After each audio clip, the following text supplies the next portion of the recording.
ഇന്നത്തെ വാർത്താ സംവാദം ആരംഭിക്കുകയാണ്. നിർണായകമായ തെരഞ്ഞെടുപ്പിന് ഇനി മണിക്കൂറുകൾ മാത്രം ബാക്കി.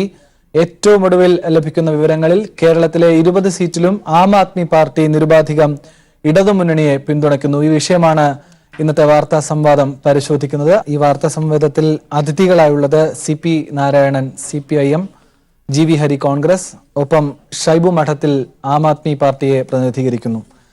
ആദ്യം ഡൽഹിയിൽ നിന്ന് ഞങ്ങളുടെ പ്രതിനിധി വിഷ്ണു നമ്മളോടൊപ്പം തത്സമയം ചേരുകയാണ്. വിഷ്ണു, നമുക്കറിയാം ഇനി മണിക്കൂറുകൾ മാത്രമാണ് സ്വതന്ത്ര ഇന്ത്യയുടെ ചരിത്രത്തിലെ തന്നെ വളരെ നിർണായകമായ തെരഞ്ഞെടുപ്പിനെ അഭിമുഖീകരിക്കാൻ നമുക്ക് ബാക്കിയുള്ളത്. ഇപ്പോൾ ഏറ്റവും പുതിയ വിവരങ്ങളാണ്. ആം ആദ്മി കേരളത്തിൽ നിരുപാധികം LDFനെ പിന്തുണയ്ക്കുന്നു എന്നത്. നമുക്കറിയാം കേരളത്തിലെ വലിയ ശക്തിയൊന്നുമല്ല ആം ആദ്മി. പക്ഷേ ചില സൂചനകളും ചില രാഷ്ട്രീയ സന്ദേശങ്ങളും, ആ പ്രയോഗം ഇപ്പോൾ കൂടുതൽ ചർച്ച ചെയ്യുകയാണല്ലോ, രാഷ്ട്രീയ സന്ദേശം എന്ന വാക്ക്. ആ നിലയിൽ ഉള്ള സൂചനകൾ അല്ലെങ്കിൽ സൂചകങ്ങൾ ഈ തീരുമാനത്തിന് പിന്നിൽ വരുന്നുണ്ട്. മഹാസഖ്യത്തിന്റെ ചില സാധ്യതകൾ ആദ്യഘട്ടത്തിൽ പൊളിഞ്ഞു പോകുന്നത് നമുക്ക് കാണാൻ കഴിഞ്ഞു. പിന്നീട് കോൺഗ്രസിനോട് പഞ്ചാബിലും ഹരിയാനയിലും ഡൽഹിയിലും അടക്കം വലിയ സഖ്യ സാധ്യതകൾക്ക് എന്ത് കോംപ്രമൈസിനും വിശാലാർത്ഥത്തിൽ സഹകരിക്കാൻ ആം ആദ്മി തയ്യാറായി. പക്ഷേ കോൺഗ്രസിന്റെ നിലപാട് കൊണ്ട് അതിലേക്ക് പോകാനായില്ല എന്ന് ആം ആദ്മി തന്നെ പറയുന്നു. ഈ ഘട്ടത്തിലാണ് LDFന് പിന്തുണയുമായി പരസ്പരം ഡൽഹിയിലും കേരളത്തിലും ഒക്കെ ഒരു ധാരണയിലേക്ക് എത്തുന്നതും അത് തുറന്നു പറയുന്നതും. ഏറ്റവും പുതുതായി നമുക്ക് പങ്കുവയ്ക്കാൻ കഴിയുന്ന വിശദാംശങ്ങൾ എന്തൊക്കെയാണ് വിഷ്ണു?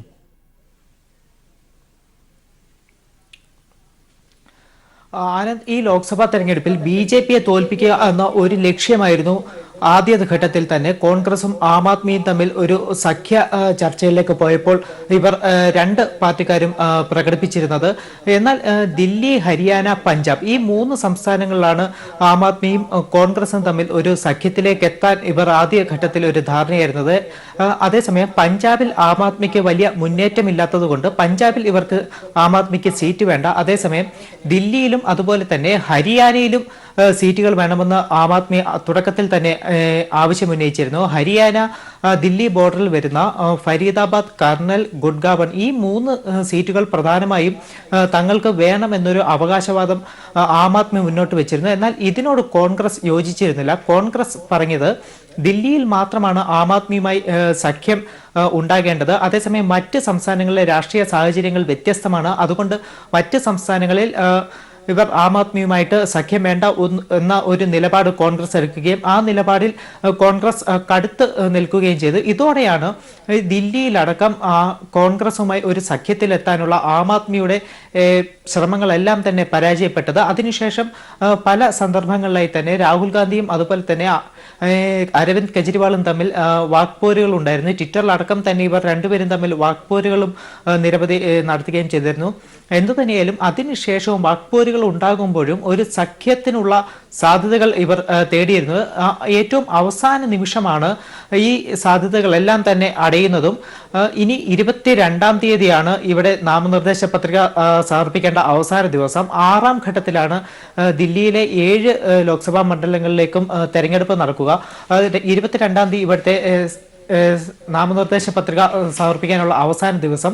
അതുകൊണ്ട് തന്നെ ഇന്ന് രാത്രിയോടെ കോൺഗ്രസ് സ്ഥാനാർത്ഥി പട്ടിക പ്രഖ്യാപിക്കുമെന്നാണ് നമുക്ക് ലഭിക്കുന്ന സൂചനകൾ. കോൺഗ്രസിന്റെ ഭാഗത്തു നിന്നും ഷീല ദീക്ഷിത്, കപിൽ സിബൽ, അതുപോലെ തന്നെ അജയ് മാക്കൻ അടക്കമുള്ള ഏറ്റവും മുതിർന്ന നേതാക്കളെ തന്നെ അവർ സ്ഥാനാർത്ഥികളായി നിർത്തുമെന്നുമാണ് നമുക്ക് ലഭിക്കുന്ന സൂചനകൾ. അതേസമയം ഇങ്ങനെ ഈ ഒരു കോൺഗ്രസുമായിട്ടുള്ള സഖ്യ സാധ്യതകൾ അടങ്ങിയ ഒരു സാഹചര്യത്തിലാണ് കേരളത്തിൽ UDFന് പിന്തുണ നൽകിക്കൊണ്ട് CR നീലകണ്ഠൻ രംഗത്ത് വരുന്നത്. എന്നാൽ ആം ആദ്മി പാർട്ടിയുടെ ദേശീയ നേതൃത്വത്തിന് ഈ ഒരു കാര്യത്തിൽ CR നീലകണ്ഠൻ സ്വീകരിച്ച നിലപാടിൽ കടുത്ത അതൃപ്തി തന്നെ ഉണ്ടായിരുന്നു. അത് ഇന്ന് ആം ആദ്മിയുടെ ദേശീയ നേതൃത്വം അത് വ്യക്തമാക്കുകയും ചെയ്തു. അതായത് ദേശീയ നേതൃത്വവുമായി ആലോചിക്കാതെ, പാർട്ടിയുടെ രാഷ്ട്രീയകാര്യ സമിതിയുമായി ആലോചിക്കാതെ UDFന് CR നീലകണ്ഠൻ പിന്തുണ പ്രഖ്യാപിച്ചിരിക്കുന്നു. ഇത് അങ്ങേയറ്റം തെറ്റായിട്ടുള്ള ഒരു കാര്യമാണ്. ഇതിനെ പാർട്ടി ശക്തമായി അപലപിക്കുന്നു എന്ന് പറഞ്ഞുകൊണ്ടാണ് ഇന്ന് ദില്ലിയിൽ ആം ആദ്മിയും CPIM-ഉം സംയുക്തമായി വാർത്താ സമ്മേളനം നടത്തിയത്. അതോടൊപ്പം തന്നെ ഇന്നത്തെ വാർത്താ സമ്മേളനത്തിൽ ആം ആദ്മി വ്യക്തമാക്കിയ ഒരു കാര്യം, ഇത്രയും അങ്ങേയറ്റം തെറ്റായിട്ടുള്ള ഒരു കാര്യം പ്രവർത്തിച്ച CR നീലകണ്ഠനെ അടിയന്തരമായി ഞങ്ങൾ സസ്പെൻഡ് ചെയ്യുന്നു. പാർട്ടിയുടെ പ്രാഥമിക അംഗത്വത്തിൽ നിന്ന് അടിയന്തരമായി ഞങ്ങൾ നീക്കം ചെയ്യുന്നു. അതോടൊപ്പം തന്നെ കേരളത്തിലെ എല്ലാ 20 മണ്ഡലങ്ങളിലും നിരുപാധികം LDF-ന് പിന്തുണ പ്രഖ്യാപിക്കുന്നു. അതായത് 20 മണ്ഡലങ്ങളിലും LDF-ന് പിന്തുണ പ്രഖ്യാപിക്കുന്നു എന്ന് ആം ആദ്മി പറയുമ്പോൾ അതിൽ ഏറ്റവും പ്രധാനമായി വരുന്നത് വയനാട് മണ്ഡലമാണ്. വയനാട് മണ്ഡലത്തിൽ രാഹുൽ ഗാന്ധിയാണ് മത്സരിക്കുന്നത്. UDF-ന് വേണ്ടി രാഹുൽ ഗാന്ധി വയനാട് മണ്ഡലത്തിൽ മത്സരിക്കുമ്പോൾ രാഹുൽ ഗാന്ധിക്ക് എതിരെ മത്സരിക്കുന്ന CPI-യുടെ സ്ഥാനാർത്ഥി PP സുനീർ ആം ആദ്മി പിന്തുണ നൽകുന്നു. അതായത് രാഹുൽ ഗാന്ധിക്കെതിരെ ആം ആദ്മി പിന്തുണ നൽകുന്നു എന്ന വ്യക്തമായിട്ടുള്ള ഒരു സന്ദേശമാണ് ഇന്ന് ആം ആദ്മിയുടെ ഭാഗത്തുനിന്നും ഉണ്ടായത്. എന്തു തന്നെയായാലും ദില്ലിയിലേക്ക് നോക്കുമ്പോൾ ആം ആദ്മിയും കോൺഗ്രസും അവർ രണ്ടായി തന്നെ മത്സരിക്കുമ്പോൾ ഇവിടെ BJPക്ക് ഒരു സാധ്യത കൽപ്പിക്കപ്പെടുന്നുണ്ട്. ഇവിടെ ശക്തമായിട്ടുള്ള ഒരു ത്രികോണ മത്സരം ഉണ്ടാകുമെന്നും BJPക്ക് അത് ഗുണം ചെയ്യുമെന്നുമാണ് ഇതുവരെ നമുക്ക് ലഭിക്കുന്ന സർവേ ഫലങ്ങളും. എന്തു തന്നെയായാലും BJP ഇതുവരെ സ്ഥാനാർത്ഥികളെ കുറിച്ചുള്ള ഒരു സൂചനകളും നൽകിയിട്ടില്ല. അത് ഈ ഒരു കോൺഗ്രസും ആം ആദ്മിയും തമ്മിൽ സഖ്യം ഉണ്ടാകുമോ ഇല്ലയോ എന്ന് നോക്കിയിട്ട് അതിനുശേഷം മാത്രം സ്ഥാനാർത്ഥികളെ പ്രഖ്യാപിക്കാമെന്ന ഒരു നിലപാടാണ് BJPയും പങ്കുവയ്ക്കുന്നത്. അതേസമയം മറ്റൊരു സൂചന നമുക്ക് ലഭിക്കുന്നത് പ്രധാനമന്ത്രി നരേന്ദ്രമോദി രണ്ടാമതൊരു മണ്ഡലത്തിൽ മത്സരിക്കും. അത് ദില്ലിയിൽ നിന്ന് മത്സരിക്കാൻ ഒരു സാധ്യതകളും ഇപ്പോൾ ചൂണ്ടിക്കാട്ടപ്പെടുന്നുണ്ട്. അതായത് ദില്ലിയിൽ ആം ആദ്മി കോൺഗ്രസ് സഖ്യം ഇല്ലാതാവുന്നതോടുകൂടി BJPക്ക് ഒരു സാധ്യത കൽപ്പിക്കപ്പെടുന്നു. ആ ഒരു സാധ്യതയിൽ നരേന്ദ്രമോദി ദില്ലിയിൽ മത്സരിക്കും എന്നൊരു സൂചന കൂടി നമുക്കിപ്പോൾ ലഭിക്കുന്നുണ്ട്. ആനന്ദ്, വ്യക്തമാണ് വിഷ്ണു ചിത്രം. ഏതായാലും ഈ വാർത്താ സംവേദം ആരംഭിക്കുന്നതിന് മുമ്പ് ഏറ്റവും പുതിയതായി നമ്മുടെ രാജ്യ തലസ്ഥാനത്ത് നിന്ന് പങ്കുവയ്ക്കാൻ കഴിയുന്ന വിശദാംശങ്ങളാണ് നമ്മൾ വിഷ്ണുവിൽ നിന്ന് ഇപ്പോൾ തേടിയത്. ഇപ്പോൾ ഷൈബു മഠത്തിലേക്ക് പോവുകയാണ്, ആം ആദ്മി പാർട്ടിയുടെ കേരളത്തിലെ രാഷ്ട്രീയ കാര്യ സമിതി അംഗം. ഷൈബു മഠത്തിൽ ആം ആദ്മി അടക്കമുള്ള മതേതര പ്രസ്ഥാനങ്ങളും എല്ലാം ഈ തെരഞ്ഞെടുപ്പ് ആരംഭിക്കുന്ന ഘട്ടത്തിൽ തന്നെ പറഞ്ഞത് BJPയെ പരാജയപ്പെടുത്തിയേ മതിയാകൂ. അതിന് പ്രാദേശികമായോ അല്ലാതെയോ ഉള്ള എല്ലാ മതേതര ശക്തികളും ഒരുമിക്കണം, നമ്മുടെ ശക്തിയുടെ അടിത്തറ വിപുലപ്പെടുത്തണം, അതിലൂടെ നരേന്ദ്രമോദിയെ താഴെ ഇറക്കാതെ ഈ രാജ്യത്തിന്റെ ജനാധിപത്യപരമായി മുന്നോട്ട് പോകാനാവില്ല. ഇതാണ് നിങ്ങളടക്കമുള്ള എല്ലാ പാർട്ടികളും ഇത്തവണ രാജ്യത്തെ ജനങ്ങളോട് പറഞ്ഞുകൊണ്ടിരിക്കുന്നത്. ഈ നിർണായകമായ തീരുമാനം അത്തരമൊരു വഴിത്തിരിവിൽ എത്ര നിർണായകമായിരിക്കും എന്നാണ് ഈ ഘട്ടത്തിൽ കേരളത്തിലെ ജനങ്ങളോട് നിങ്ങൾക്ക് പറയാനാവുക? ഷൈബു.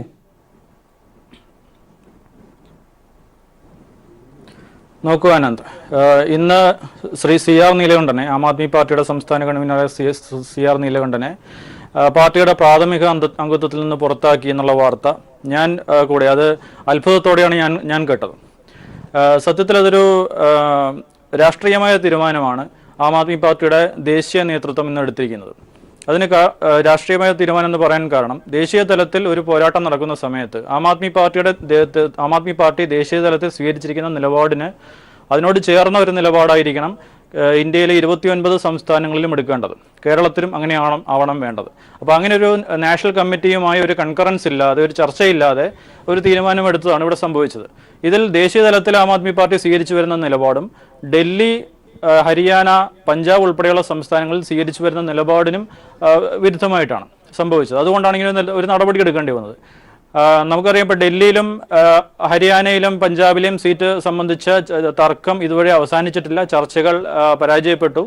ഡൽഹിയിൽ 23-ാം തീയതിയാണ് അവസാന തീയതി നോമിനേഷൻ സമർപ്പിക്കാനുള്ളത്. അപ്പോൾ തിങ്കളാഴ്ചയെങ്കിലും നോമിനേഷൻ സമർപ്പിക്കുന്ന കാര്യത്തിൽ അവസാന തീരുമാനമെടുത്തേ പറ്റൂ. അതിനുള്ള തയ്യാറെടുപ്പുകളിലാണ് പാർട്ടി. അവിടെ അങ്ങനെയുള്ള ചർച്ച നടന്നുകൊണ്ടിരിക്കുമ്പോൾ അതിനെ ദുർബലപ്പെടുത്തുന്ന തരത്തിലുള്ള തീരുമാനമാണ് കേരളത്തിലെടുത്തത്. അതുകൊണ്ടാണ് ഇത്തരത്തിലൊരു നടപടി ദേശീയ നേതൃത്വത്തിന് എടുക്കേണ്ടി വന്നത്. ഇത് വളരെ ശക്തമായൊരു നടപടിയാണ്. ആക്ച്വലി ഞാൻ പറഞ്ഞില്ല, ആദ്യമേ ഞാൻ പറഞ്ഞു, എന്നെയും പലരെയും അത്ഭുതപ്പെടുത്തിയ ഒരു തീരുമാനമാണ്.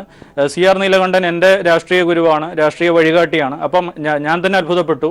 പക്ഷെ അത് ഒരു ശക്തമായ ഒരു രാഷ്ട്രീയ സന്ദേശം നൽകാൻ ആം ആദ്മി പാർട്ടിയുടെ ദേശീയ നേതൃത്വം ഉദ്ദേശിച്ചു എന്നുള്ളതാണ് അതിൻ്റെ കാര്യം. അതായത് കോൺഗ്രസിനെ ഒരു തരത്തിലും ഈ അവസരത്തിൽ പിന്തുണയ്ക്കാൻ സാധിക്കില്ല. കാരണം ഡൽഹിയിലെയും ഹരിയാനയിലെയും മാത്രം വിഷയം മാത്രമല്ല. നമുക്കറിയാം, കഴിഞ്ഞ തെരഞ്ഞെടുപ്പിൽ 2014 തെരഞ്ഞെടുപ്പിൽ ദേശീയ തലത്തിൽ കേവല ഭൂരിപക്ഷത്തിലേക്ക് BJPക്ക് എത്താൻ സാധിച്ചത് ഉത്തർപ്രദേശ്, മഹാരാഷ്ട്ര, വലിയ 80 സീറ്റുള്ള ഉത്തർപ്രദേശ്, 48 സീറ്റുള്ള മഹാരാഷ്ട്ര ഉൾപ്പെടെയുള്ള ഗുജറാത്ത്, രാജസ്ഥാൻ ഉൾപ്പെടെയുള്ള ബീഹാർ ഉൾപ്പെടെയുള്ള സംസ്ഥാനങ്ങളിൽ നിന്നുള്ള ഭൂരിപക്ഷം സീറ്റുകൾ നേടിക്കൊണ്ടാണ്. അപ്പോൾ അങ്ങനെ ഒരു സാഹചര്യത്തിൽ ഈ സംസ്ഥാനങ്ങളിൽ നിന്ന് പരമാവധി സീറ്റുകൾ ഒരു മഹാഗഡ്ബന്ധനിലൂടെ, ഒരു സഖ്യത്തിലൂടെ നേടാനാണ് പ്രതിപക്ഷ പാർട്ടികൾ ശ്രമിക്കേണ്ടത്. എന്നാൽ ആ തരത്തിലുള്ള സഖ്യ നീക്കങ്ങൾക്ക് ഒരു തരത്തിലും കോൺഗ്രസ് സഹകരിക്കാൻ തയ്യാറാവാതെ ഒരുതരം കോൺഗ്രസ് ഇതിനെല്ലാം എതിരായൊരു നിലപാടാണ് സ്വീകരിച്ചത്. അപ്പം ഇതാണ് യഥാർത്ഥ പ്രശ്നം. അപ്പം ഇതിന് സമാനമായൊരു നിലപാട് തന്നെയാണ് കോൺഗ്രസ് പാർട്ടി ഹരിയാനയിലും അതുപോലെ ഡൽഹിയിലും സ്വീകരിച്ചത്. നമുക്കറിയാം ഡൽഹിയിലെ 7 സീറ്റാണ് നിയമസഭാ സീറ്റാണുള്ളത്, ലോക്സഭാ സീറ്റാണുള്ളത്. അതുപോലെ ഹരിയാനയിൽ 10 സീറ്റാണുള്ളത്.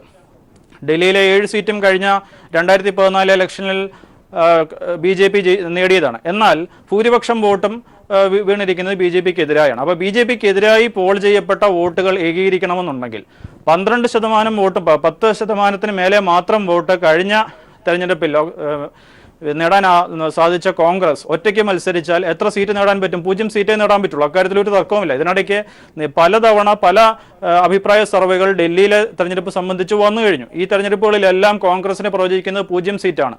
നേരിട്ടൊരു ഏറ്റുമുട്ടൽ ആം ആദ്മി പാർട്ടിയും BJPയുമായി ഉണ്ടായാൽ തീർച്ചയായും ആം ആദ്മി പാർട്ടിക്ക് ഏതാനും സീറ്റുകൾ നേടാൻ സാധിക്കും, BJP ആയിരിക്കും കൂടുതൽ സീറ്റുകൾ നേടുക. അപ്പം അത്തരമൊരു സാഹചര്യത്തിൽ BJPയെ നേരിടാൻ, BJPക്ക് ഒരു സീറ്റ് പോലും കിട്ടുന്നില്ല എന്ന് ഉറപ്പാക്കാൻ കോൺഗ്രസിന് ഏറ്റവും കൂടുതൽ സീറ്റ് നൽകാൻ, കോൺഗ്രസ് ഉൾപ്പെടുന്ന സഖ്യത്തിന് ഏറ്റവും കൂടുതൽ സീറ്റുകൾ നൽകാൻ വേണ്ടിയിട്ടാണ് ആം ആദ്മി പാർട്ടി ഇത്തരമൊരു ശ്രമവുമായി മുന്നോട്ട് പോയത്.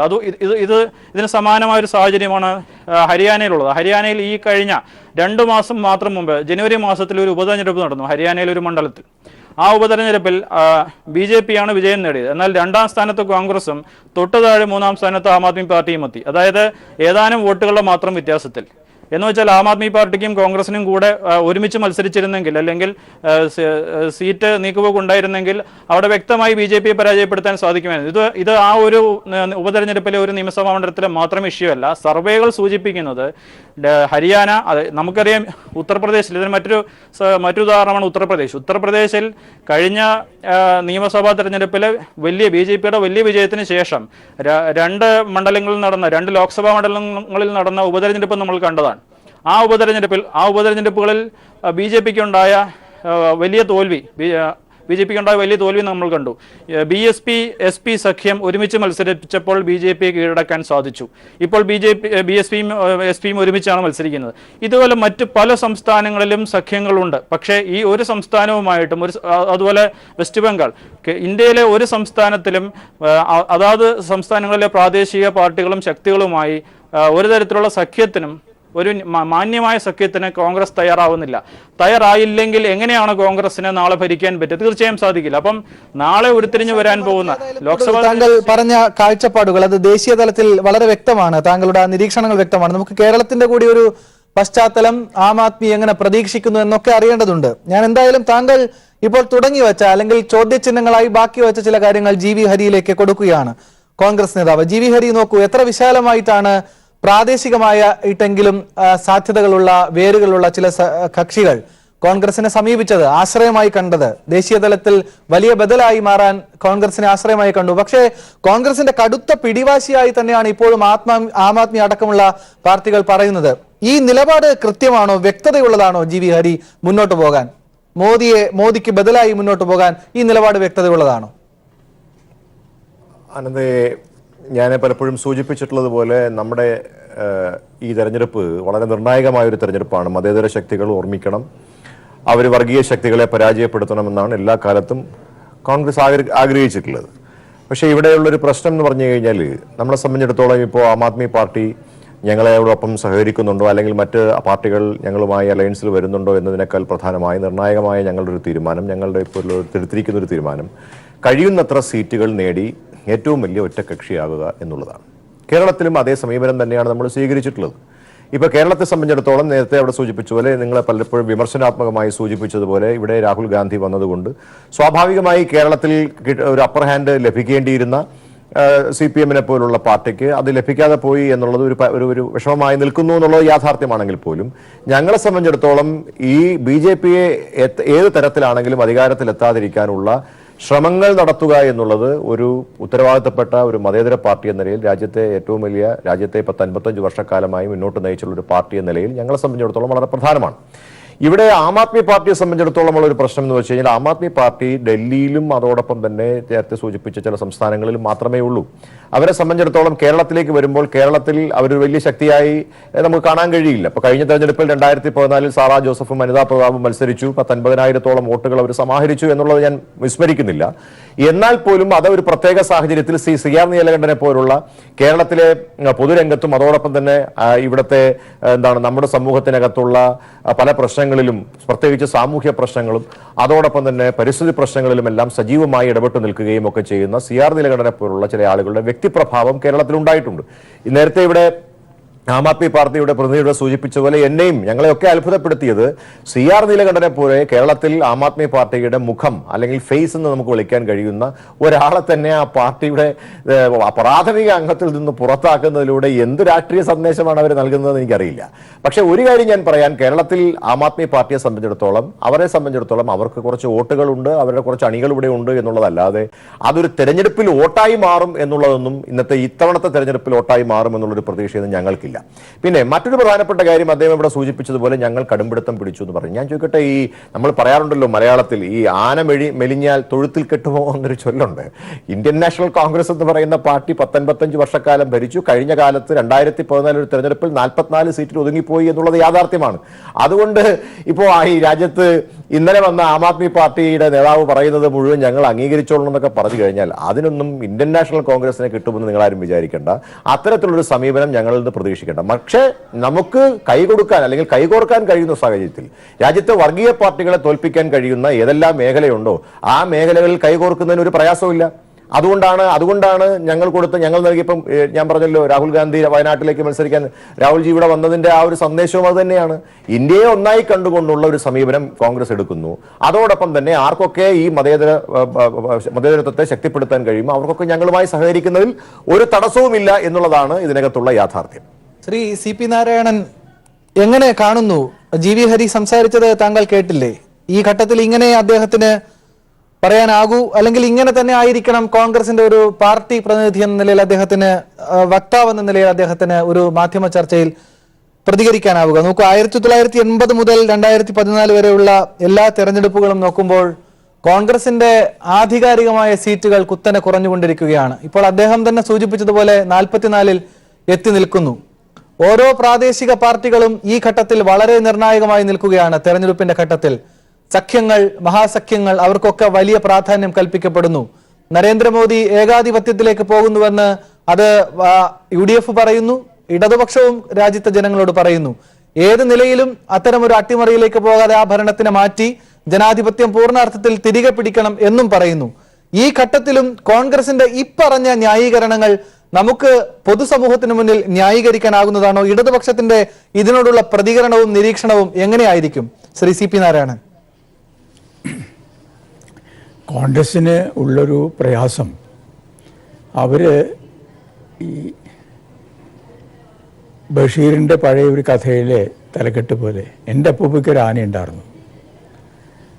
അവർ വലിയൊരു പാർട്ടിയായിരുന്നു, ശരിയാണ്. പക്ഷേ ആ പാർട്ടിയായിരുന്നത് 1957 ഒരു സംസ്ഥാനം അവർക്ക് നഷ്ടപ്പെട്ടു. 67 അത് 8ആയി. 77 അവർക്ക് കേന്ദ്രത്തിൽ തന്നെ ഭരണം നഷ്ടപ്പെട്ടു. തുടർന്ന് ഇങ്ങോട്ട് നേരത്തെ നിങ്ങൾ രണ്ടുപേരും പറഞ്ഞതുപോലെയുള്ള സംഭവ വികാസങ്ങളുണ്ടായി. 2014 മുമ്പുള്ള 10 വർഷം അങ്ങ് സൂചിപ്പിക്കുന്നില്ല. പല 10 വർഷക്കാലത്തും കോൺഗ്രസിന് ഭൂരിപക്ഷമൊന്നുമില്ല. കോൺഗ്രസ് വേറെ പല കക്ഷികളുമായിട്ട് ചേർന്നാണ്, അവരുടെ പിന്തുണയോടെയാണ്. നിങ്ങൾ ശ്രദ്ധിക്കേണ്ട ഒരു കാര്യം, 2004 ഒരു ഐക്യമുന്നണിയില്ല. 2014 തെരഞ്ഞെടുപ്പ്, ഞാൻ അന്ന് പാർലമെന്റ് അംഗമാണ്. ഞാൻ അവരുടെ നേതാക്കന്മാരോട് ചോദിച്ചിട്ടുണ്ട്, നിങ്ങൾ എങ്ങനെയാണ് ഈ 2014 തെരഞ്ഞെടുപ്പിനെ നേരിടുന്നത്? അവർ UPA ഉണ്ടായിരുന്നു, പക്ഷെ UPA ഒരു കക്ഷിയും അന്ന് ഇവരുടെ കൂടെ ഇല്ല. വേണ്ട എന്നുള്ള നിലപാടാണ് ഇവരെടുത്തത്. അങ്ങനെയാണോ? അതിനാണ് മോദിയുടെ നേതൃത്വത്തിൽ അന്ന് വലിയ ഒരു കുതിച്ചുകയറ്റം വരുന്നു എന്ന് കാണുമ്പോൾ അത് തടയാൻ വേണ്ടി ചെയ്യേണ്ട കാര്യത്തിൽ, ഒരു കൂട്ടുകെട്ടുണ്ടാക്കുന്ന കാര്യത്തിൽ, കൂടെ ഉണ്ടായിരുന്നവരെ നഷ്ടപ്പെടുത്താതിരിക്കുന്ന കാര്യത്തിൽ, അല്ലെങ്കിൽ പുതിയ കൂട്ടുകെട്ടുണ്ടാക്കുന്ന കാര്യത്തിൽ ആ സമീപനം 2014 ഇല്ല, 2019 ഇല്ല. BJP-യെ ഒറ്റയ്ക്ക് കോൺഗ്രസിന് തോൽപ്പിക്കാൻ ഇന്നത്തെ സ്ഥിതിയിൽ അഖിലേന്ത്യാ തലത്തിൽ കഴിയില്ല എന്നുള്ളത് കോൺഗ്രസിൻ്റെ നേതൃത്വം പോലും അംഗീകരിക്കുന്നതാണ്. അപ്പോൾ അങ്ങനെ വരുമ്പോൾ ഞങ്ങളുടെ അടക്കം പല രാഷ്ട്രീയ പാർട്ടികളുടെ നേതാക്കന്മാർ പറഞ്ഞു, തെരഞ്ഞെടുപ്പിന് മുമ്പേ ഒരു കൂട്ടുകെട്ടുണ്ടാക്കുക അഖിലേന്ത്യാ തലത്തിൽ പ്രയാസമാണ്. ഓരോ പ്രദേശത്തും ഓരോ സംസ്ഥാനത്തും അത് ചെയ്യാൻ കഴിഞ്ഞേക്കാം, ചില സംസ്ഥാനങ്ങളിൽ മാത്രമായിട്ട് ചെയ്യാൻ കഴിഞ്ഞേക്കാം, അഖിലേന്ത്യാ തലത്തിൽ കഴിയില്ല. അഖിലേന്ത്യാ തലത്തിൽ BJP-യുടെ തോൽവി ഉറപ്പാക്കിയ ശേഷം അവർക്ക് ഭൂരിപക്ഷം കിട്ടുന്നില്ല എന്ന് വന്നാലാണ് മറ്റൊരു മുന്നണി ഉണ്ടാക്കാൻ കഴിയുക. ആ മുന്നണി ഉണ്ടാക്കുന്നത് BJP-യെ തോൽപ്പിച്ച ശേഷം തെരഞ്ഞെടുപ്പിന് ശേഷം ചെയ്യാം എന്നാണ് ഈ ഒരുപാട് പാർട്ടികൾ, ഞങ്ങളുടെ പാർട്ടി മാത്രമല്ല ഒരുപാട് പാർട്ടികൾ പറഞ്ഞത്. പക്ഷെ ആ സമയത്ത് ചിലയിടങ്ങളിൽ BJP-യെ തോൽപ്പിക്കാൻ, ഇപ്പോൾ ഡൽഹിയിൽ ആം ആദ്മി പാർട്ടി ഒരു ഓഫർ ഉണ്ടായിരുന്നല്ലോ. എത്രയോ കാലം അവരങ്ങനെ പറഞ്ഞിട്ടും അത് അംഗീകരിക്കാതെ നിൽക്കുകയായിരുന്നു. ഞാനതിൻ്റെ മറ്റു വിശദാംശങ്ങളിലേക്ക് പോകുന്നില്ല. കോൺഗ്രസിൻ്റെ ഈ തെരഞ്ഞെടുപ്പിലെ പൊതുവായ സമീപനം അവിടെ അവർ ഈ കൂട്ടുകെട്ടുണ്ടാക്കാൻ ശ്രമിച്ചിട്ടുണ്ട്. പക്ഷേ അഖിലേന്ത്യാ തലത്തിൽ കോൺഗ്രസ് പരമാവധി സീറ്റ് നേടണം എന്നുള്ള അവരുടെ ആഗ്രഹത്തിൽ ഞാൻ അതിനെ എതിരുന്നില്ല. ഏതൊരു രാഷ്ട്രീയ പാർട്ടിയും ആ ഒരു നിലപാടെടുക്കും. പക്ഷേ തെരഞ്ഞെടുപ്പ് കഴിഞ്ഞാൽ ഒരു കൂട്ടുകെട്ടുണ്ടാക്കാൻ പറ്റുന്ന രീതിയിൽ, അതിന് തടസ്സമായ രീതിയിൽ ഒരു സമീപനം കോൺഗ്രസ് എടുക്കുന്നു എന്ന് കഴിഞ്ഞ ഒരാഴ്ചയ്ക്കുള്ളിൽ തന്നെ മറ്റു പല പാർട്ടികളുടെയും നേതാക്കന്മാർ പറഞ്ഞു കഴിഞ്ഞിട്ടുണ്ട്. അപ്പോൾ ആ ഒരു സമീപനം ഉള്ള സ്ഥിതിയിൽ, പ്രത്യേകിച്ചും ഇപ്പോൾ നമ്മൾ ചർച്ച ചെയ്യുന്നത് ആം ആദ്മി പാർട്ടിയും കോൺഗ്രസും തമ്മിലുള്ള ബന്ധമായിട്ടുണ്ട്. അത് അവർ ഡൽഹിയിൽ, മറ്റ് സംസ്ഥാനങ്ങളെ പറ്റി ഞാൻ പറയുന്നില്ല, ഡൽഹിയിൽ മാത്രമായിട്ട് അവർക്ക് ചെയ്യാൻ കഴിയുമായിരുന്നു. അങ്ങനെ വന്നാൽ ഡൽഹിയിൽ 7 സീറ്റിൽ ഒരു സീറ്റ് പോലും BJP-ക്ക് കിട്ടാതാക്കുന്ന സ്ഥിതി ഉണ്ടാക്കാം. അതിൽ പക്ഷേ കൂടുതൽ നേട്ടം ഉണ്ടാക്കുക ഒരു പക്ഷേ ആം ആദ്മി പാർട്ടിയായിരിക്കും, കോൺഗ്രസ് ആയിരിക്കില്ല. നമുക്ക് തിരഞ്ഞെടുപ്പ് കഴിഞ്ഞാലേ പറയാൻ പറ്റുള്ളൂ. പക്ഷേ BJP-യുടെ തോൽവി 7 സീറ്റിലും ഉറപ്പ് ചെയ്യാൻ കഴിയുമായിരുന്ന സ്ഥിതി അത് ചെയ്യുന്നില്ല എന്നുള്ളത് BJP-യെ തോൽപ്പിക്കണം, ഇനി വീണ്ടും മോദിയുടെ നേതൃത്വത്തിൽ ഒരു ഗവൺമെൻറ് ഇന്ത്യയിൽ വന്നുകൂടാ എന്ന് നിർബന്ധ ബുദ്ധി ഉണ്ടെങ്കിൽ കോൺഗ്രസ് നേതൃത്വം ആ സമീപനമല്ല എടുക്കേണ്ടിയിരുന്നത്. അതാണ് എനിക്ക് അതിനെപ്പറ്റി പറയാനുള്ളത്. തീർച്ചയായും വ്യക്തമാണ്. ഏതായാലും ശ്രീ GV ഹരിയിലേക്ക് എത്താം. ഒരു ഇടവേളയ്ക്ക് ശേഷം 2014 ഡൽഹിയിൽ കോൺഗ്രസിന് ഒരു സീറ്റുമില്ല, ഏകദേശം 10% വോട്ട്. അവിടുത്തെ ഒരു ചർച്ചകളിൽ വലിയ ബാർഗെയിനിങ് ഉണ്ടാകുമ്പോൾ ആം ആദ്മി തന്നെ ഇത് പറഞ്ഞതാണ്, നിങ്ങൾ ചോദിക്കുന്ന സീറ്റ് നിങ്ങളിലേക്ക് തരുന്ന ഒരു ഘട്ടമുണ്ടായാൽ അത് BJP-ക്ക് കൊടുക്കുന്നതിന് സമാനമായി പോകും, കുറച്ചുകൂടി ലിബറലായി കാര്യങ്ങൾ ജനാധിപത്യപരമായി ചർച്ച ചെയ്യാം എന്ന തുറന്ന അവസ്ഥയിൽ അവർ ഒരുപക്ഷെ പൊതുവിൽ തന്നെ ഈ കാര്യങ്ങൾ പറഞ്ഞതുമാണ്. പക്ഷേ GV ഹരി സൂചിപ്പിച്ചതുപോലെ ഒരു തുറന്ന സമീപനമായിരുന്നു, ഒരു മതേതര ബദൽ എന്ന കൃത്യമായ ദൃഢനിശ്ചയം ഉണ്ടായിരുന്നു. ഇപ്പോൾ CP നാരായണനൊക്കെ ചോദിക്കുന്നത് പോലെ ഇലക്ഷന് ശേഷമെങ്കിലും കോൺഗ്രസ് ഇതുവരെയും അധികാരത്തിൽ വന്ന ഒരു സ്ട്രാറ്റജി ഉണ്ട്, അങ്ങനെ കെട്ടിപ്പടുക്കാൻ കഴിയുന്ന ഒരു സഖ്യത്തിലേക്കെങ്കിലും പോകാനുള്ള ധാരണ അല്ലെങ്കിൽ ഒരു വിശാലമായ മാനസികാവസ്ഥ പോലും നിങ്ങൾ ചുരുക്കിക്കളഞ്ഞോ എന്ന ചോദ്യം വളരെ പ്രസക്തമായി ഈ ഘട്ടത്തിൽ നിൽക്കുന്നുണ്ട്. നോക്കൂ ഷൈബു മഠത്തിൽ, രാജ്യത്ത് വരാൻ പോകുന്നത് ഒരു പക്ഷേ ഒരു 1ാം UPA മോഡലിന് സമാനമായ പ്രാദേശിക പാർട്ടികളും ഇടതുപക്ഷവും, അവിടെ ഇപ്പോൾ ഒരു കോൺഗ്രസിന്റെ കാര്യത്തിലാണ് ഇപ്പോൾ CP നാരായണൻ ഒരു സംശയവും പറഞ്ഞത്. അങ്ങനെ ഒരു കൂട്ടുകെട്ടിലൂടെ മോദി എന്ന് പറയുന്ന ഫ്യൂഡൽ നിലയിലേക്ക് പൊയ്ക്കൊണ്ടിരിക്കുന്ന ഒരു ഭരണ സംവിധാനത്തെ അട്ടിമറിക്കാം എന്ന് കരുതിയാൽ ആ പ്രതീക്ഷയെ പോലും എവിടെയൊക്കെയോ വിള്ളലേൽപ്പിച്ചിട്ടുണ്ട് കോൺഗ്രസ് എന്ന് CP നാരായണൻ വളരെ കൃത്യമായി പറഞ്ഞു വെക്കുന്നുണ്ട്. ഷൈബു മഠത്തിൽ ആം ആദ്മിയെ പ്രതിനിധീകരിച്ച് ഇവിടെ പങ്കെടുക്കുകയാണ്. നിങ്ങൾ എങ്ങനെ കാണുന്നു? പഞ്ചാബിലും ഹരിയാനയിലും ഡൽഹിയിലും അത്ര ചെറുതല്ലാത്ത ഒരു നിലവാരം നിങ്ങൾ കാണിക്കുന്നുണ്ട്. പക്ഷെ GV ഹരി ചോദിക്കുന്നത് ആന മെലിഞ്ഞാൽ തൊഴുത്തിൽ കെട്ടാൻ പറ്റുമോ എന്നാണ്. കോൺഗ്രസിനോട് അങ്ങനെ ബാർഗെയിൻ ചെയ്യാൻ ഇന്നലെ വന്ന ആം ആദ്മി പാർട്ടിക്ക് കഴിയുമോ എന്നാണ്. ഈ ഘട്ടത്തിലും ഇതൊരു പിടിവാശിയായിട്ടാണോ ഷൈബു മഠത്തിൽ നിങ്ങളുടെ പാർട്ടി കണ്ടത്? ഇതൊരു മുന്നോട്ട് പോക്കിനെ, ഒരു കൃത്യമായ ജനാധിപത്യത്തിന്റെ വീണ്ടെടുക്കലിന് തടസ്സമായി തന്നെ നിൽക്കുമെന്ന് തന്നെ വിലയിരുത്തുന്നുണ്ടോ ഈ അവസാന ഘട്ടത്തിൽ ഷൈബു? കോൺഗ്രസിന്റെ പ്രതിനിധി പറഞ്ഞത് ആന മെലിഞ്ഞാൽ തൊഴുത്തിൽ കെട്ടാൻ പറ്റുമോ എന്നുള്ളതാണ്. അത് ആ ചിന്താഗതി തന്നെയാണ് തകരാറ്. ഞാനതിന് 2 കാര്യങ്ങൾ പറയാം.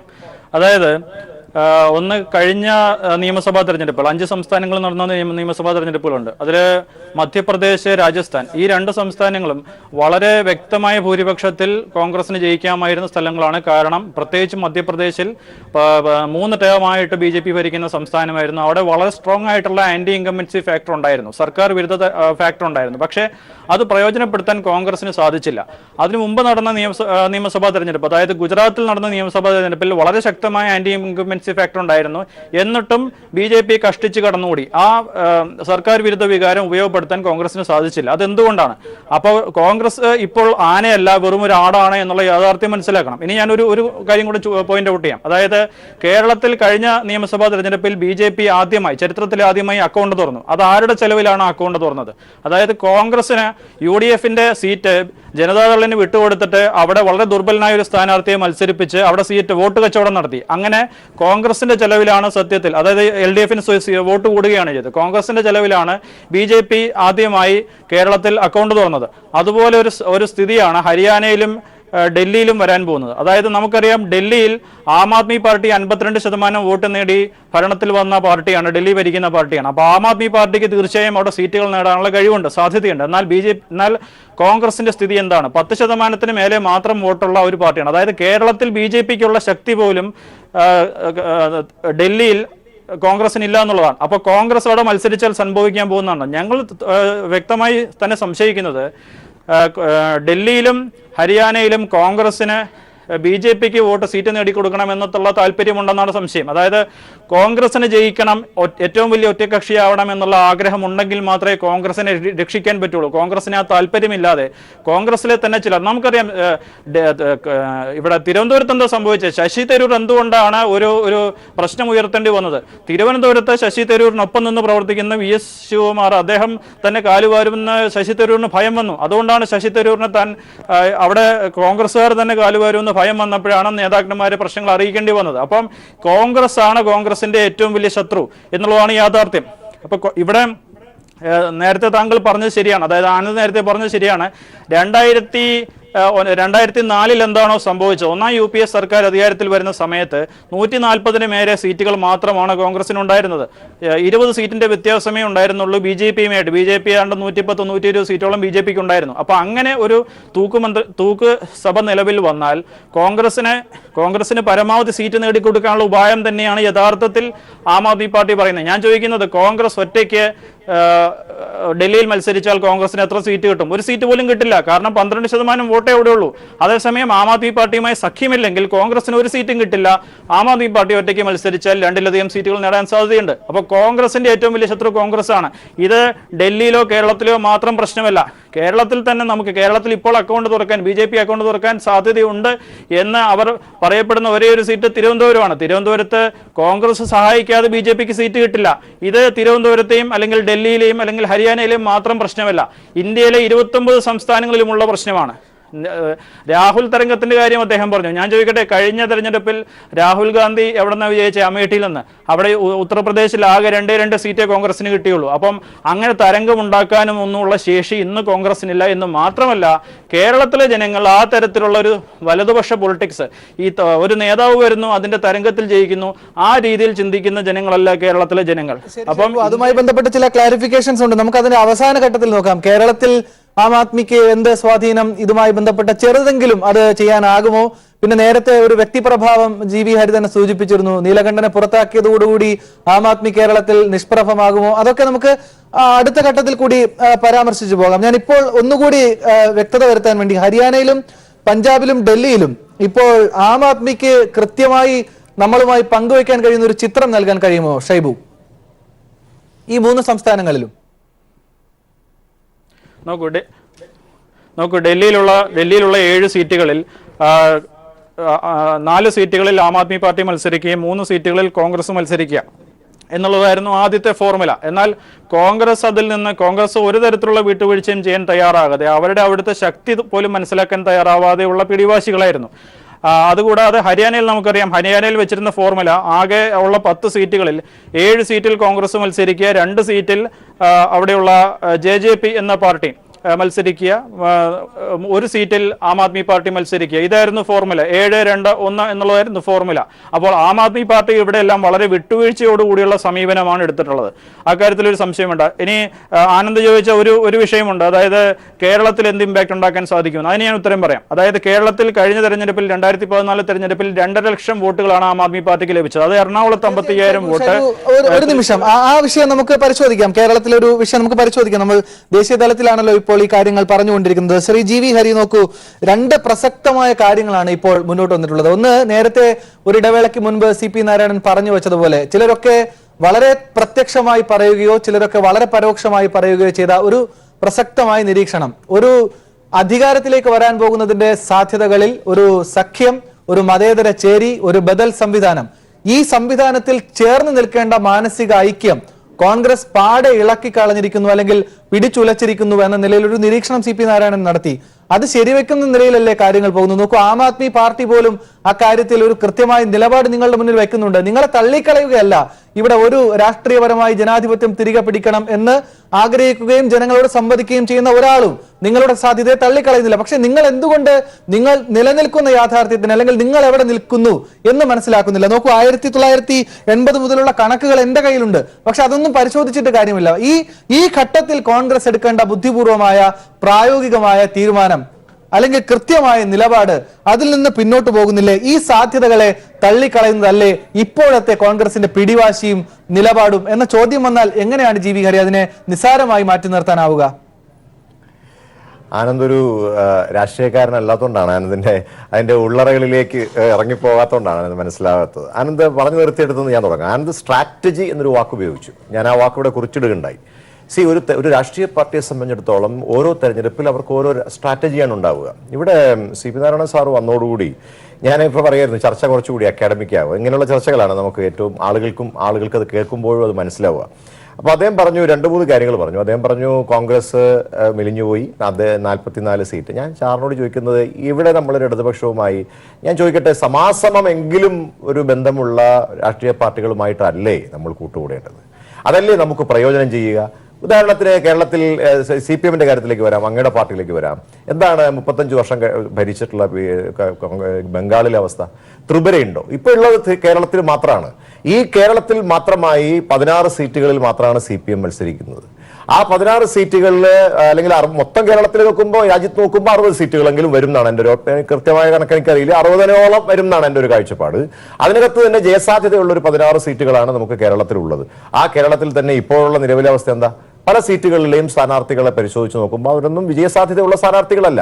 അപ്പൊ ഇത് നമ്മൾ കാണേണ്ടതുണ്ട്. ഇതിപ്പോ CPM-ന്റെ കാര്യത്തിൽ മാത്രമല്ല, ആം ആദ്മി പാർട്ടി ഇപ്പൊ ഇത്തിൾ എന്ന് പറയുന്നത് ഞങ്ങളൊരു സൈഡിൽ ഇരുന്നോട്ടെ എന്ന് പറയുമ്പോൾ എനിക്ക് അതാണ് പെട്ടെന്ന് ഓർമ്മ വന്നു. ഷൈബു മഠത്തിൽ സംസാരിച്ചപ്പോൾ എനിക്ക് ഓർമ്മ വന്നതാണ്. ഞങ്ങളുടെ ചെലവിൽ നിങ്ങൾ വളരണ്ട എന്നുള്ളൊരു നിലപാട് നമ്മൾ സ്വീകരിക്കുകയാണ്.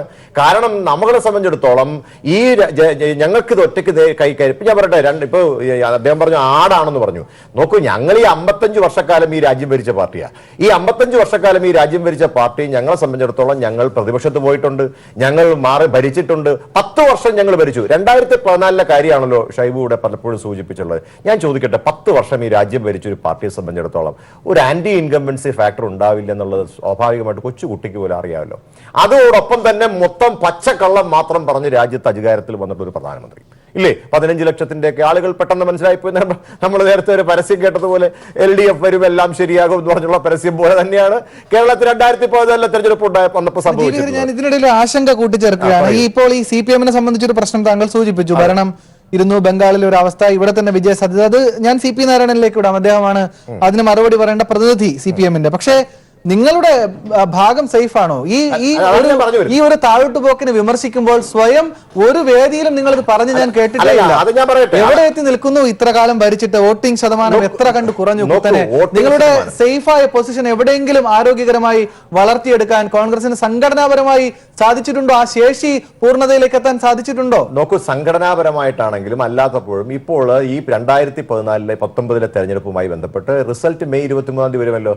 ഞങ്ങളെ സംബന്ധിച്ചിടത്തോളം കാരണം ഞങ്ങൾ തികഞ്ഞ ആത്മവിശ്വാസത്തിലാണ്. 2-3 ഘടകങ്ങൾ അതിനകത്തുണ്ട്, വെറുതെ അല്ല ഞങ്ങളത് പറയുന്നത്. പല കാര്യങ്ങളുണ്ട്. ഒന്നാമത്തെ ഘടകം എന്ന് പറയുന്നത്, കഴിഞ്ഞ 5 വർഷം ഞങ്ങൾ പ്രതിപക്ഷത്തിരുന്നപ്പോൾ രാജ്യത്തെ ജനങ്ങൾക്ക് കോൺഗ്രസിന്റെ വില എന്താണെന്ന് മനസ്സിലായിട്ടുണ്ട്. ഒന്ന്, ഇത് ചെറിയ കാര്യമല്ല ആനന്ദേ, വളരെ കൃത്യമായിട്ട് ഞാൻ പറയാണ്. 5 കൊല്ലം ഞങ്ങൾക്ക് പ്രതിപക്ഷത്തിരിക്കേണ്ടി വന്നു. 5 കൊല്ലം പ്രതിപക്ഷത്തിരുന്നത് ഒരു കണക്കിന് ഒരു സംഘടനാപരമായി നന്നായി എന്നാണ് എന്റെ വിശ്വാസം വ്യക്തിപരമായി. കാരണം പാർട്ടിയെ ശക്തിപ്പെടുത്താൻ ഞങ്ങൾക്ക് അതിൽ കഴിഞ്ഞു. എപ്പോഴും സാറിന് തന്നെ അറിയാവുന്നതാണ്, എപ്പോഴും ഭരിക്കുന്ന പാർട്ടിയെ സംബന്ധിച്ചിടത്തോളം ഭരിക്കുന്ന സമയത്താണ് സ്വാഭാവികമായി ഏറ്റവും വലിയ പ്രതിസന്ധി. പ്രതിപക്ഷത്തിരിക്കുമ്പോഴാണ് പാർട്ടി കെട്ടിപ്പടുക്കുന്നതിന് വേണ്ടി എളുപ്പം. അത് അങ്ങനെ നിഷേധിക്കില്ല എന്ന് ഞാൻ മനസ്സിലാക്കുന്നു. അപ്പോൾ ഇവിടെ നമ്മളെ സംബന്ധിച്ചിടത്തോളം 5 വർഷം ഞങ്ങൾ ഇവിടെ പ്രതിപക്ഷത്തിരുന്നപ്പോൾ രാജ്യത്തെ ജനങ്ങൾക്ക് കൃത്യമായി എന്താണ് BJP എന്ന് മനസ്സിലാക്കാൻ കഴിഞ്ഞു. ഒന്ന്. രണ്ടാമത്തെ കാര്യം, കൃത്യമായി ശ്രീ രാഹുൽ ഗാന്ധി 2014 ആളല്ല 2019 ശ്രീ രാഹുൽ ഗാന്ധി. 2014 രാഹുൽ ഗാന്ധി അല്ല 2019 രാഹുൽ ഗാന്ധി. നിങ്ങൾ അത് തെറ്റിദ്ധരിക്കരുത്. 2019 രാഹുൽ ഗാന്ധി എന്ന് പറയുന്നത് ശ്രീ നരേന്ദ്രമോദിയെ മലർത്തിയടിക്കാൻ സ്വന്തമായി അതിനുള്ള കപ്പാസിറ്റി ഉള്ള ആളാണെന്ന് അദ്ദേഹം തെളിയിച്ചിട്ടാണ് ഇപ്പോൾ അദ്ദേഹം പ്രധാനമന്ത്രി സ്ഥാനാർത്ഥിയായിട്ട് മൽസരിക്കുന്നത്. ഉദാഹരണം നമ്മുടെ മുമ്പിൽ, ഞാൻ പൂർത്തീകരിച്ചോട്ടെ. ഉദാഹരണം നമ്മുടെ മുമ്പിൽ രാജസ്ഥാൻ ഉണ്ട്, നമ്മുടെ മുമ്പിൽ ഛത്തീസ്ഗഡ് ഉണ്ട്, രാജസ്ഥാൻ, അതോടൊപ്പം തന്നെ ഞങ്ങളുടെ മുമ്പിൽ മധ്യപ്രദേശ് ഉണ്ട്. ഇങ്ങനെയുള്ള സ്ഥലങ്ങൾ, ഇങ്ങനെയുള്ള കാര്യങ്ങൾ നമ്മൾ കാണേണ്ടേ? ശരി, ഒരു കാര്യം കൂടി, ഒറ്റയ്ക്ക് ഭരിക്കാനുള്ള ഭൂരിപക്ഷം നേടുന്ന അത്രയും തികഞ്ഞ ആത്മവിശ്വാസം കോൺഗ്രസിനുണ്ട്. തീർച്ചയായും അവിടെയാണ്, അതുകൊണ്ടാണ് നമുക്ക് അതിനുള്ള സാധ്യത. അതുകൊണ്ടാണ് കേരളത്തിൽ പോലും നമ്മൾ ഇടതുപക്ഷത്തിന്റെ നേതാക്കന്മാർ നമ്മുടെ മേൽ നടത്തിയിട്ടുള്ള സമ്മർദ്ദങ്ങൾ, വളരെ വലിയ സമ്മർദ്ദം ഉണ്ടായി. ആ സമ്മർദ്ദത്തെ അതിജീവിച്ചിട്ട് തന്നെയാണ് അദ്ദേഹം വയനാട്ടിൽ മത്സരിക്കാൻ വന്നത്. ശ്രീ സി പി നാരായണൻ എങ്ങനെ കാണുന്നു ഈ നിരീക്ഷണത്തെ? ഇത് തന്ത്രപരമായ ഒരു സമീപനമാണ് കോൺഗ്രസിന്റെ ഇപ്പോൾ GV ഹരി മുന്നോട്ട് വെച്ച വാദഗതികൾ? അല്ല, ഹരി പറഞ്ഞതിന് ആദ്യം പറഞ്ഞു തുടങ്ങിയത് തന്നെയാണ് അദ്ദേഹം തന്നെ നിഷേധിച്ചത് എന്ന് എനിക്ക് പറയാനുള്ളൂ. അപ്പോൾ ഞങ്ങളുടെ ബംഗാളിലെ സ്ഥിതിയെപ്പറ്റി ചോദിച്ചു. ബംഗാളിൽ അതിനു മുമ്പ് എന്തായിരുന്നു സ്ഥിതി? 1978 വരെ, 78-ലാണല്ലോ ഞങ്ങൾ വരുന്നത്, അതുവരെ നിങ്ങളായിരുന്നു. അതിലിടയ്ക്ക് ഒരു 67 മുതൽ 71 വരെയുള്ള കാലത്ത് ഞങ്ങൾ കുറച്ചു കാലം ഭരിച്ചിട്ടുണ്ട് അവിടെ, ഐക്യമുന്നണിയായിട്ട്. ആ മുന്നണികളൊന്നും സ്ട്രോങ് ആയിരുന്നില്ല. പക്ഷെ അതിനു മുമ്പ് നീണ്ട കാലം നിങ്ങൾ ഭരിച്ചിട്ടുണ്ട് അവിടെ. അത് കഴിഞ്ഞ് നിങ്ങൾക്ക് അധികാരം പോയി. പ്രതിപക്ഷത്തിരുന്നപ്പോൾ എവിടെ എത്തി? ഇപ്പോൾ നിങ്ങൾ ഞങ്ങളെക്കാൾ ഞങ്ങളോ നിങ്ങളോ ഏറ്റവും കൂടുതൽ ദുർബലരായിട്ടുള്ളത് എന്നുള്ളത് നോക്കണം. അഖിലേന്ത്യാ തലത്തിൽ നിങ്ങൾ പറയുക, മഹാത്മാഗാന്ധിയുടെ വാക്കുകളെ നിഷേധിച്ചുകൊണ്ട് നിങ്ങൾ പറയുക സ്വാതന്ത്ര്യ സമര പ്രസ്ഥാനം മുഴുവൻ നടത്തിയത് നിങ്ങളാണെന്ന് പറയാം. മഹാത്മാഗാന്ധി പോലും പറഞ്ഞത് അതിൽ ഒരു ഘടകം മാത്രമായിരുന്നു കോൺഗ്രസ്, വേറെ പല സ്ട്രീമുകളും ധാരകളും ചേർന്നതായിരുന്നു സ്വാതന്ത്ര്യ സമര പ്രസ്ഥാനം എന്നുള്ളതാണ്. അത് പോട്ടെ. ഇപ്പോഴത്തെ സ്ഥിതിയിൽ നിങ്ങൾ ഈ ആകെ എടുത്ത് നോക്കിയാൽ മധ്യപ്രദേശിൽ നിങ്ങൾ ഒറ്റയ്ക്കല്ല ഭൂരിപക്ഷം. അവിടെ BSP ഒരു സപ്പോർട്ട് തന്നപ്പോഴാണ് നിങ്ങൾക്ക് ഭൂരിപക്ഷമായത്. എണ്ണം വളരെ കുറവാണെങ്കിലും കേവല ഭൂരിപക്ഷം ഇല്ലാത്തൊരു സ്ഥിതി ഉണ്ടായിരുന്നു അവിടെ. ഈ പല സംസ്ഥാനങ്ങളിലും നിങ്ങൾക്ക് കേവല ഭൂരിപക്ഷം കിട്ടും, അല്ലെങ്കിൽ ഇപ്പോൾ ഉള്ള ലോക്സഭാ സീറ്റുകളിൽ കേവല ഭൂരിപക്ഷം കിട്ടുമെന്ന് പറഞ്ഞാൽ, അല്ലെങ്കിൽ അതിന് പറ്റുന്ന രീതിയിൽ ഉള്ളത്ര സീറ്റ് കിട്ടുമെന്ന് പറഞ്ഞാൽ കോൺഗ്രസ് പാർട്ടിയായിട്ട് ബന്ധപ്പെട്ട ആൾക്കാർ അത് സമ്മതിക്കുമായിരിക്കാം. പക്ഷേ വേറൊരു രാഷ്ട്രീയ പാർട്ടി, ഞങ്ങൾ മാത്രമല്ല, ഇന്ത്യയിൽ ഒരുപാട് രാഷ്ട്രീയ പാർട്ടികളുണ്ട്. ആ പാർട്ടികൾ പ്രാദേശിക പാർട്ടികളുണ്ട്. അതിൽ ഒരാൾ മാത്രമാണ് പ്രധാനമന്ത്രിയായിട്ട് രാഹുൽ ഗാന്ധി വരണമെന്ന് പരസ്യമായി പറഞ്ഞു, വേറെ ആരും പറഞ്ഞിട്ടില്ല. ഞാനത് രാഹുൽ ഗാന്ധി വരണ്ടെന്നും അല്ല പറഞ്ഞത്. സ്ഥിതി അങ്ങനെ വളരെ ഫ്ലൂയിഡാണ്. ആ ഫ്ലൂയിഡായ സിറ്റുവേഷനിൽ നിങ്ങളോടിപ്പോൾ നിങ്ങൾക്ക് അവിടെ ഡൽഹിയിൽ ആം ആദ്മി പാർട്ടി വളരെ ചോട്ടാ പാർട്ടിയാണ്. പക്ഷേ ആം ആദ്മി പാർട്ടി നിങ്ങൾ നോക്കുമ്പോൾ ഡൽഹിയിൽ ആരാണ് ഏറ്റവും കൂടുതൽ ദുർബലം എന്ന് എല്ലാവർക്കും അറിയുന്നതാണ്. അത് ആ ഒരു സ്ഥിതി കണ്ടുകൊണ്ട് അവിടെ ഞാൻ നേരത്തെ പറഞ്ഞ പോലെ 7 സീറ്റിലും BJP ജയിച്ചു വരുന്നത് തടയാൻ, കാരണം BJPയുടെ സീറ്റ് കുറയ്ക്കലാണ് ലക്ഷ്യമെങ്കിൽ ചെയ്യേണ്ടിയിരുന്നതാണ്. അത് ചെയ്തിട്ടില്ല. ഞാൻ മറ്റ് ചർച്ചകളിലേക്ക് വരുന്നില്ല. കാരണം കേരളത്തിൽ എന്തുകൊണ്ടാണ് ഞങ്ങൾ പറഞ്ഞത്, ഇവിടെ രാഹുൽ ഗാന്ധി വന്ന് അദ്ദേഹം വയനാട് സീറ്റിൽ ജയിക്കുകയാണെങ്കിൽ ജയിച്ചോട്ടെ, ഞങ്ങളൊന്നും പറയുന്നില്ല. അതുകൊണ്ടാണ് ഞങ്ങളുടെ മുഖ്യമന്ത്രി പറഞ്ഞത് 20 സീറ്റിൽ ഒരു സ്ഥാനാർത്ഥി, മറ്റു 19 സീറ്റിലും സ്ഥാനാർത്ഥികളുണ്ട് UDFന്. ഒരു സീറ്റിൽ ഒരു സ്ഥാനാർത്ഥിയായിട്ട് മാത്രമേ കാണുന്നുള്ളൂ. അല്ലാതെ അപ്പുറത്ത് ഈ 20ാമത്തെ സീറ്റിൽ വന്ന സ്ഥാനാർത്ഥി അവസാനത്തെ സ്ഥാനാർത്ഥിയായിട്ടാണല്ലോ അദ്ദേഹം വന്നത്. ഈ സ്ഥാനാർത്ഥി മറ്റെല്ലാ സ്ഥാനാർത്ഥികൾക്കും ഒരു പിന്തുണ നൽകി, ജനങ്ങളുടെ പിന്തുണ വലിയ തോതിൽ കൊണ്ടുവരുന്ന തരത്തിലുള്ള ഒരു ഇടപെടൽ അദ്ദേഹത്തിന് നടത്താൻ ആ തരത്തിൽ കഴിയില്ല. ഇന്നത്തെ ഇന്ത്യൻ രാഷ്ട്രീയം അതാണ്, കോൺഗ്രസിൻ്റെ നേതാക്കന്മാരുടെ സ്ഥിതി അതാണ്. ഇനി മറ്റു രാഷ്ട്രീയ പാർട്ടികൾ, മറ്റേ മോദി ഇപ്പോൾ അഖിലേന്ത്യാ തലത്തിൽ വലിയ നേതാവല്ലേ, അദ്ദേഹത്തിന് കേരളത്തിൽ വന്ന് ഏതെങ്കിലും സീറ്റിൽ ഏതെങ്കിലും BJP നേതാവിനെ ജയിപ്പിക്കാൻ കഴിയുമോ? ഇല്ല എന്നുള്ളതല്ലേ വസ്തുത. ഇത് വേറെ തരത്തിൽ രാഹുൽ ഗാന്ധിക്ക് ബാധകമാണ്. പ്രത്യേകിച്ചും കേരളത്തിലെ രാഷ്ട്രീയ സാഹചര്യത്തിൽ ഇന്ന് തിരിച്ചറിയാൻ കോൺഗ്രസിലെ ഇവിടുത്തെ നേതാക്കന്മാർക്ക് കഴിയാത്തതിൻ്റെ ഫലമായിട്ടാണ് രാഹുൽ ഗാന്ധി ഇവിടെ വന്നത്. ഞങ്ങൾ വലിയ സമ്മർദ്ദമൊന്നും ചെലുത്തിയല്ല, ഞങ്ങൾ അഭിപ്രായം പറഞ്ഞിട്ടുണ്ട്. സമ്മർദ്ദം ചെലുത്തിയത് വേറെ പല ആൾക്കാരുമാണ്, അവർ പലരും പരസ്യമായിട്ടും പറഞ്ഞിട്ടുണ്ട്. തീർച്ചയായും ശ്രീ ഷൈബു മഠത്തിൽ അവസാന ഘട്ടത്തിലേക്ക്, ചർച്ചയുടെ അവസാന ഘട്ടം പോവുകയാണ്. അവിടെയാണ് നേരത്തെ താങ്കൾ പലപ്പോഴും സൂചിപ്പിച്ചപ്പോൾ എനിക്ക് ഇടപെടേണ്ടി വന്നത്. കേരളത്തിൽ എന്താണ് നിങ്ങൾക്ക് ഇടതുപക്ഷ ജനാധിപത്യ മുന്നണിക്ക് സംഭാവന ചെയ്യാൻ കഴിയുക എന്ന് കേരളത്തിലെ ജനങ്ങൾ ഒരുപക്ഷെ ഇന്ന് വൈകുന്നേരം മുതൽ ആകാംക്ഷയോടെ നോക്കുന്നുണ്ടായിരിക്കും വാർത്തകളിൽ.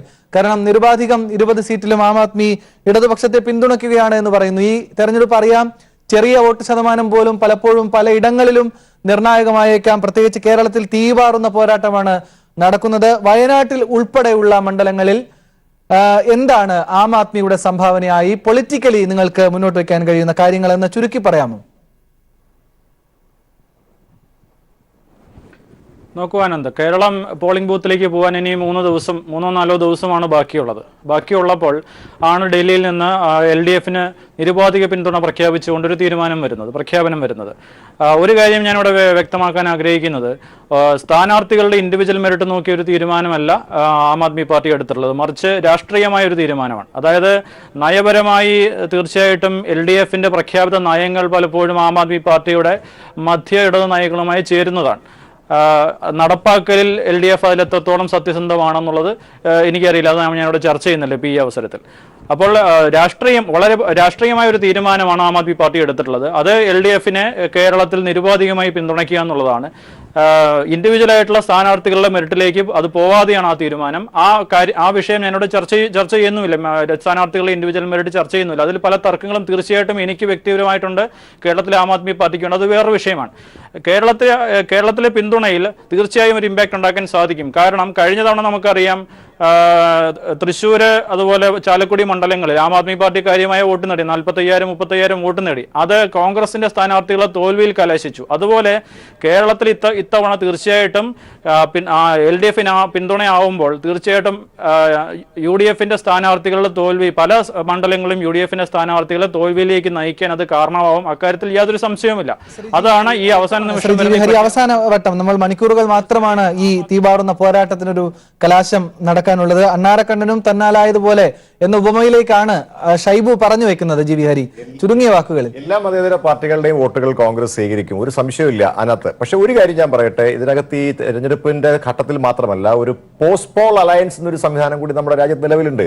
അതുകൊണ്ട് സ്വാഭാവികമായിട്ടും അതിനകത്താണ് ഏറ്റവും കൂടുതൽ ശക്തി ഞങ്ങൾ കാണുന്നത്. അതോടൊപ്പം ഒരു കാര്യം കൂടി സൂചിപ്പിക്കാൻ ആഗ്രഹിക്കുന്നത്, BSPയുടെ കാര്യം നമ്മളറിയാലോ, അദ്ദേഹം ഇവിടെ സൂചിപ്പിച്ചു. ഛത്തീസ്ഗഡിൽ ഇപ്പൊ ഏറ്റവും പുതിയതായിട്ടുള്ള വിവരം ഞാൻ പറയട്ടെ, കൈലേഷ് കുമാർ സാഹു, അതായത് BSPയുടെ സ്ഥാനാർത്ഥി പിന്മാറി.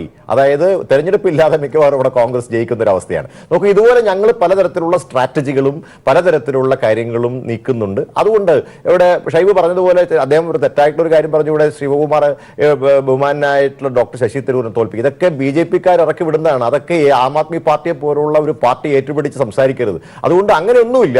ഒരു കാര്യം ഞങ്ങൾക്ക് ഉറപ്പാണ്, മെയ് 23-ാം തീയതി വോട്ടെണ്ണുമ്പോൾ തീർച്ചയായും കേരള രാജ്യത്ത് കോൺഗ്രസ് തിരിച്ചുവരവ് നടത്തുമെന്നുള്ള കാര്യത്തിൽ ഞങ്ങൾക്ക് ലെവലേശം സംശയമില്ല. ശ്രീ CP നാരായണൻ, അവസാനം ഈ ചർച്ചയിൽ എന്താണ് ഈ പ്രേക്ഷകരോട് സംവദിക്കാനുള്ളത്? ആം ആദ്മിയുടെ ഒരു പിന്തുണയാണ് ഈ ഘട്ടത്തിൽ ഏറ്റവും ട്രെൻഡിംഗ് ആയി, ഏറ്റവും ഒടുവിൽ തെരഞ്ഞെടുപ്പിനോട് അടുത്തു നിൽക്കുമ്പോൾ നമുക്ക് പ്രേക്ഷകരോട് വിലയിരുത്താനുള്ള വാർത്ത, അല്ലെങ്കിൽ അവർ പരിശോധിക്കുന്ന വാർത്ത, അതടക്കമുള്ള നിങ്ങളുടെ ഏറ്റവും അവസാനത്തെ വിശ്വാസം, അതിന്റെ പ്രതിഫലനം ലഭിക്കുന്നുണ്ടോ ഇടതുമുന്നണിക്ക്? എന്താണ് അവസാന ഘട്ടത്തിൽ ഈ തെരഞ്ഞെടുപ്പിൽ ഒരു മതനിരപേക്ഷ ജനാധിപത്യം, അതിൻ്റെ അടിസ്ഥാനത്തിൽ വ്യത്യസ്ത സമീപനങ്ങളാവാം, വ്യത്യസ്ത അജണ്ടകളാവാം, എങ്കിലും മതനിരപേക്ഷ ജനാധിപത്യം നിലനിർത്തുക, ഇത് ഇന്നത്തെ ഭരണഘടനയെ നിലനിർത്തുക, അതിൻ്റെ അടിസ്ഥാനത്തിലുള്ള ഭരണഘടനാ സ്ഥാപനങ്ങളുടെ നിലനിൽപ്പ് ശക്തിപ്പെടുത്തുക, ഈ ഒരു സമീപനത്തോട് യോജിക്കാവുന്ന പാർട്ടികളെ മുഴുവൻ ഈ തെരഞ്ഞെടുപ്പ് കഴിയുമ്പോൾ യോജിക്കണം എന്നുള്ളതാണ് ഞങ്ങളുടെ നിലപാട്. അത് ഞങ്ങൾ പറഞ്ഞിട്ടുണ്ട്. BJPയെ തോൽപ്പിക്കലാണ്. അതോടൊപ്പം തന്നെ BJP തോൽപ്പിച്ച് കോൺഗ്രസ് ജയിച്ചു വന്നതുകൊണ്ട് മാത്രം ഇന്ത്യയിലെ ജനങ്ങൾക്ക് ആശ്വാസം കിട്ടാൻ പോകുന്നില്ല. കാരണം രണ്ട് കൂട്ടരുടെയും നയം, സാമ്പത്തിക നയം ഒന്നാണ്. അതുകൊണ്ടാണ് ഞങ്ങൾ പറയുന്ന ഇടതുപക്ഷം ശക്തമായിട്ട് വരണം, അതിൻ്റെ പരമാവധി ശക്തിപ്പെടുത്തണം. അങ്ങനെ ഇടതുപക്ഷത്തിൻ്റെ ശക്തമായ ഇടപെടൽ ഉള്ള ഒരു ഭരണ സംവിധാനം വരലാണ് ഇന്നത്തെ സ്ഥിതിയിൽ ഇന്ത്യയിലെ മഹാഭൂരിപക്ഷം ജനങ്ങളുടെ ആവശ്യം. വ്യക്തമാണ്. കോൺഗ്രസിന്റെ നിലപാടും വ്യക്തമാണ്. CP നാരായണൻ ഇപ്പോൾ ഇടതുപക്ഷത്തിന്റെ നിലപാടും അക്കാര്യത്തിൽ വ്യക്തമാക്കിയിട്ടുണ്ട്. അക്കാര്യത്തിൽ ഷൈബുവും ആം ആദ്മി പാർട്ടിയെ സംബന്ധിക്കുന്ന അവരുടെ കൃത്യമായ നിരീക്ഷണം മുന്നോട്ട് വച്ചിട്ടുണ്ട്. കേരളത്തിൽ 20 സീറ്റിലും ആം ആദ്മി പാർട്ടി LDF-ന് നിരുപാധികം പിന്തുണ പ്രഖ്യാപിച്ചു. ദേശീയ തലത്തിൽ തന്നെ കോൺഗ്രസുമായുള്ള സഖ്യസാധ്യതകൾ നേരത്തെ അടഞ്ഞിരുന്നു. ദില്ലിയിൽ ആം ആദ്മിക്ക് CPIM പിന്തുണ നൽകും. BJPക്ക് ബദൽ ആര്, എങ്ങനെ എന്നതിന്റെ പുതിയ ചിത്രങ്ങളോ ദിശയോ ഇതിലൂടെ തെളിയുന്നുണ്ടോ എന്നാണ് ഇന്നത്തെ വാർത്താ സംവാദം പരിശോധിച്ചത്. എല്ലാ അതിഥികൾക്കും നന്ദി.